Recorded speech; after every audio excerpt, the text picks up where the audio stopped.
Hi friends, ಎಲ್ಲರೂ ಹೇಗಿದ್ದೀರಾ? ನಿತ್ಯ ಸವಿ ಚಾನಲ್ಗೆ ಸ್ವಾಗತ. ಇವತ್ತು ನಾನು ಬಸಳೆ ಸೊಪ್ಪು ಅಲಸಂಡೆ ಕಾಳು ಹಾಕಿ ಸಾಂಬಾರು ಮಾಡ್ತಾಯಿದ್ದೀನಿ. ತುಂಬಾ ಟೇಸ್ಟಿಯಾಗಿರುತ್ತೆ. ಸಿಂಪಲ್ಲಾಗಿ ಮಾಡ್ಕೋಬೋದು. ಏನೆಲ್ಲ ಬೇಕಂತೇಳಿ ನೋಡೋಣ. ಒಂದು ಕಟ್ ಬಸಳೆ ತೊಗೊಂಡಿದ್ದೀನಿ. ಎಲೆ ಎಲ್ಲ ಈ ಥರ ಕಟ್ ಮಾಡಿಕೊಂಡು, ದಂಟು ಈ ಥರ ಕಟ್ ಮಾಡಿಕೊಂಡು ತೊಳೆದಿಟ್ಕೊಂಡಿದ್ದೀನಿ. ಒಣಗಿರುವ ಅಲಸಂಡೆ ಕಾಳು ಇದು ನೆನೆಸಿ ಇಟ್ಕೊಂಡಿದ್ದೀನಿ. 1 ಕಪ್ ತೊಗೊಂಡಿದ್ದೀನಿ. ಅರ್ಧ ಬೆಳ್ಳುಳ್ಳಿ, 1 ಕಪ್ ಕಾಯಿ ತುರಿ, 1.5 ಸ್ಪೂನ್ ಜೀರಿಗೆ, 1/4 ಸ್ಪೂನ್ ಅರಿಶಿನ, 1/4 ಸ್ಪೂನ್ ಸಾಸಿವೆ, 2.5 ಸ್ಪೂನ್ ಧನಿಯಾ, 6 ಬ್ಯಾಡಗೆ ಮೆಣಸಿನ್ಕಾಯಿ. ಖಾರ ಎಷ್ಟು ಬೇಕೋ ಅಷ್ಟು ನೋಡ್ಕೊಂಡು ಹಾಕ್ಕೊಳ್ಳಿ. ಬ್ಯಾಡಗೆ ಮೆಣಸು, ಸಾಸಿವೆ, ಧನಿಯಾ, ಜೀರಿಗೆ ಇದನ್ನು ಲೋ ಫ್ಲೇಮಲ್ಲಿ ಹುರ್ಕೋಬೇಕು. ನಾನೀಗ ಹುರಿದಿಟ್ಕೊಂಡಿದ್ದೀನಿ. ಇದು ಕುಕ್ಕರಿಗೆ ಈಗ ಅಲಸಂಡೆ ಕಾಳು, ಸ್ವಲ್ಪ ಅರಿಶಿನ, ಸ್ವಲ್ಪ ಎಣ್ಣೆ, ಈಗ ಬಸಳೆ ಹಾಕ್ಕೊಂಡು 3 ವಿಜಿಲ್ ಬರಬೇಕಿದು.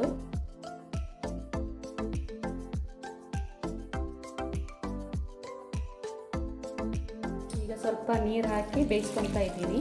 3 ವಿಜಿಲ್ ಬಂದರೆ ಸಾಕು. ಈಗ ಇದನ್ನೆಲ್ಲ ಮಿಕ್ಸಿಗೆ ಹಾಕ್ಕೊಂಡು ಮಸಾಲ ರೆಡಿ ಮಾಡ್ಕೊತಾ ಇದ್ದೀನಿ.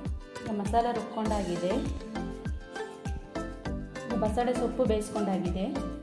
ಒಂದು ಕಡಾಯಿ ಇಟ್ಕೊಂಡಿದ್ದೀನಿ. ಸ್ವಲ್ಪ ಆಯಿಲ್ ಹಾಕ್ಕೊತಾ ಇದ್ದೀನಿ. ಒಗ್ಗರಣೆ ಮಾಡ್ಕೊತಾ ಇದ್ದೀನಿ. ಸ್ವಲ್ಪ ಸಾಸಿವೆ, ಬೆಳ್ಳುಳ್ಳಿ, ಒಣಮೆಣಸಿನ್ಕಾಯಿ, ಸ್ವಲ್ಪ ಕರಿಬೇವು,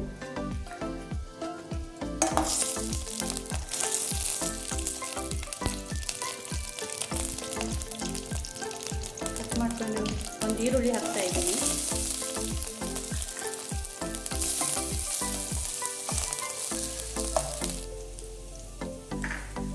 ಕಟ್ ಮಾಡ್ಕೊಂಡಿರೋ ಟೊಮೆಟೊ ಹಾಕ್ತಾ ಇದ್ದೀನಿ.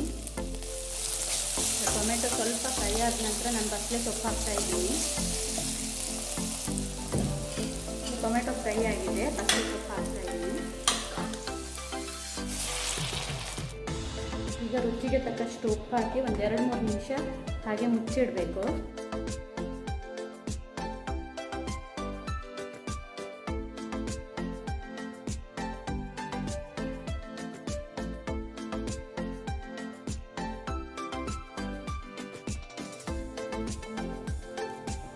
ದಂಟಿಗೆಲ್ಲ ಉಪ್ಪೆಲ್ಲ ಹೀರ್ಕೊಂಡಿದೆ. ಉಪ್ಪು ಹೀರ್ಕೊಂಡ್ರೆ ಚೆನ್ನಾಗಿರುತ್ತೆ. ಅದಕ್ಕೆ ನಾನು 2 ನಿಮಿಷ ಉಪ್ಪು ಹಾಕಿ ಹಾಗೆ ಇಟ್ಟಿದ್ದು. ಈಗ ನಾನು ರುಬ್ಬಿಟ್ಕೊಂಡಿರೋ ಮಸಾಲ ಸೇರಿಸ್ತಾ ಇದ್ದೀನಿ.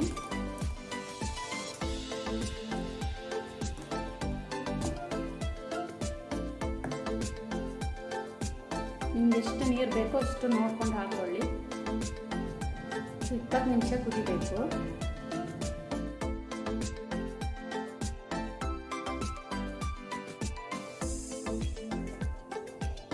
ಬಸಳೆ ಸೊಪ್ಪಿನ ಸಾಂಬಾರು ರೆಡಿಯಾಗಿದೆ. ಈಗ 20 ನಿಮಿಷ ಆಗಿದೆ. ತುಂಬ ಚೆನ್ನಾಗಾಗಿದೆ ನೋಡಿ. ತೊಗರಿಬೇಳೆನೂ ಹಾಕ್ಕೊಂಡು ಮಾಡ್ಕೋಬೋದು. ನಾನು ಇಲ್ಲೇ ಅಲಸಂಡೆ ಕಾಳು ಹಾಕಿ ಮಾಡ್ಕೊಂಡಿದ್ದೀನಿ. ಯಾವ ಕಾಳು ಬೇಕಾದರೂ ಹಾಕ್ಕೊಂಡು ಮಾಡ್ಕೋಬೋದು. ತುಂಬ ಚೆನ್ನಾಗಿರುತ್ತೆ.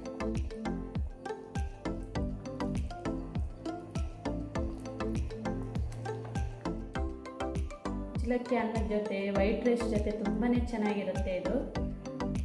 ಈ ವಿಡಿಯೋ ಇಷ್ಟವಾದರೆ ಲೈಕ್ ಮಾಡಿ, ಸಬ್ಸ್ಕ್ರೈಬ್ ಮಾಡಿ. Thank you all.